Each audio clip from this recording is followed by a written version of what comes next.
I have two poems. It's been a while since I've stood in front of the mic, so a bit rusty. First one, it's called The Things He Doesn't Say. I've not performed this one before. Giving it a go. Thank you, boyfriend, for being okay with listening to poems about ex-boyfriends.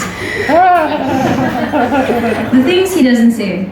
I had a girlfriend once, he says, this paragon of Islamic virtue, until a storm of a girl came along and undid it all. I had this girlfriend once, he says, not wanting to say how I scared him off all non-Muslim girls for life, because nothing is worth the 4 a.m. wars on skin and shame. Where's hijab is probably now on the top of his checklist.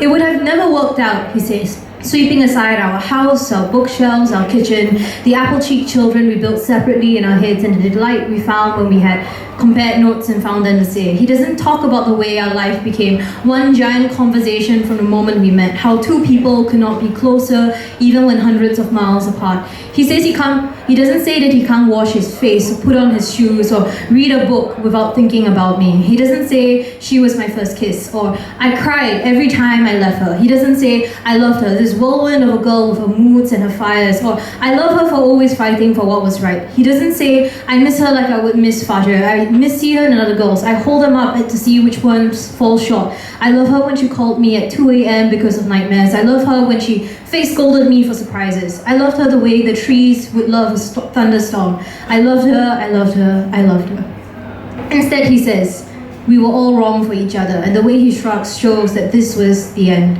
Perhaps this was his way of fulfilling the promise he made so long ago, when he swore that one day we would never have to say goodbye to each other anymore.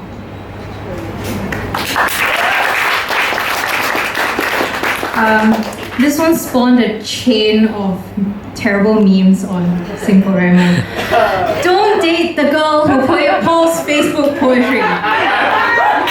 You're just asking for it. Don't be charmed by her hipster-spec eyes and Langleaf coats. She will drag you to open mic nights where you have to pretend you understand what all the wankers are hand-waving about.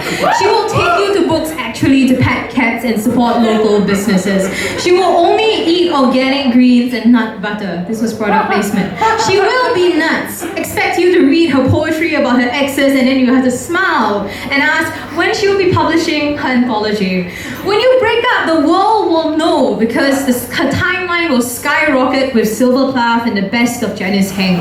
You do not need to delete your Instagram selfies, because on anniversaries or whenever she feels like it, usually in the middle of the night, she will repost them with Sarah Kay's words on loss. You can unfriend her, but she will immortalize you every April with poetry of her own, and Facebook feeds will echo her words on the shit you prefer to forget you did together if she decides to be nostalgic. Or if she decides to be a vengeful bitch, then they will know your very worst habits. Like, did you ever pick your nose in front of her? Did you ever fart in bed? Because this is how Facebook is going to know you now. Meanwhile, you'll go on oblivious with your life while your friends can only look at you and think of what she wrote. So please, for your own sanity, don't date the girl who posts Facebook poetry.